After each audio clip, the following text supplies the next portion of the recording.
Kung mahaba ang time na ibibigay sa akin, gusto ko sanang i-discuss yung iba pang mahalagang points sa critique. Look who's here! Hi, Maureen. Una, we were both in the media. Ngayon naman sa politika. Kumusta po kayo, Director? Ay, sorry, Congressman pala. Why don't you quit, Maureen? Wala kang tsansang manalo dito kahit ilang beses pang bilangin ang mga boto. Mukhang nandito yata ang lahat ng mga kinatawan ng partido ninyo. Pero napansin ko, parang wala si Chairman Lee. Bakit pa? Hindi naman niya kailangang pumunta. Alam naman niya mananalo kami. Kaya pala ang pinadala niya yung number 3 ng Minwoo Party. Number 3? Ay, hindi niyo ba alam? Number 2 si Congressman Kang sa partido.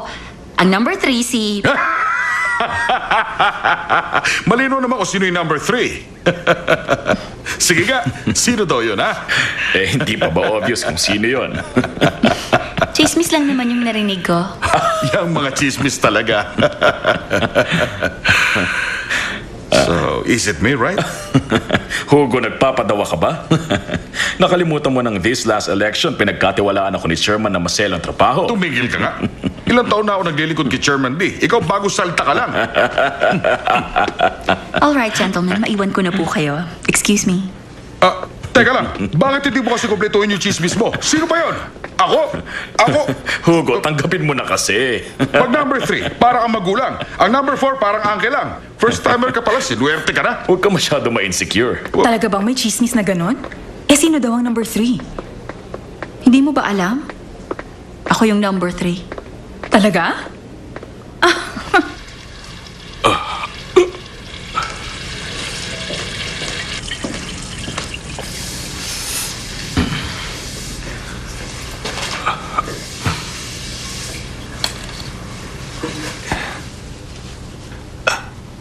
Governor Park? I've been following your campaign, sir. Thanks.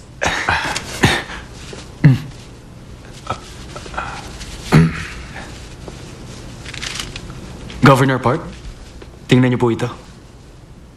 Ano ba yan?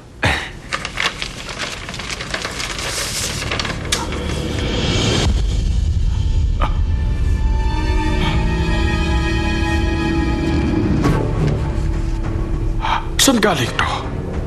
Sino ka ba, ha? Wag mo nang alamin kung sino ako. Ang mahalaga, alam mo yan.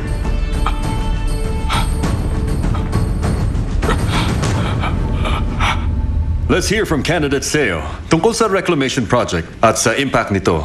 Ano ba ang inyong tinututulan dyan? Una, hindi po ako tutol sa development lalo't na't involve ang mamamayan sa pagpaplano at totoong may benepisyo silang makukuha. Pero ang proyektong ito ay notorious sa issue ng suhulan, kung saan ang liyamado, yung investors na magpapiesta sa tubo, at ang dehado naman, yung mga magsasakang mapapalayas. At kung payag ang provincial government, dapat pati sila managot sa bayan. Governor Park, sa mga sinabi ni Ms. Seo, anong comments nyo?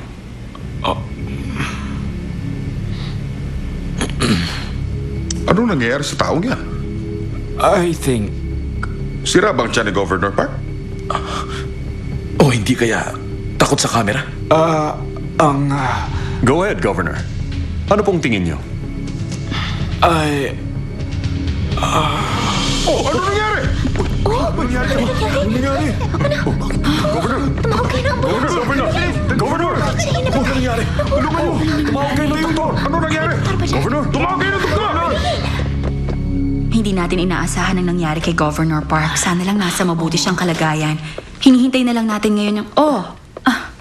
I'm back. Miss Wang, kumusta si Governor Park? Ang sabi, mild angina attack lang. Mabuti naman. However, Bigla talaga. dahil sa health condition ng governor, minabuti niyang mag-withdraw ng candidacy. Ano? Nag-withdraw si Governor?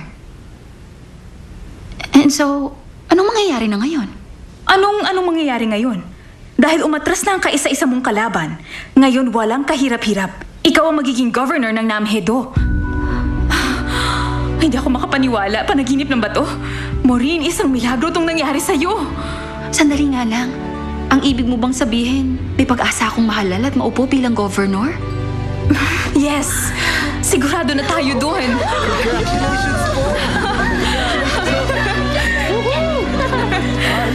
Hindi ako makapaniwala. Isa itong milagro.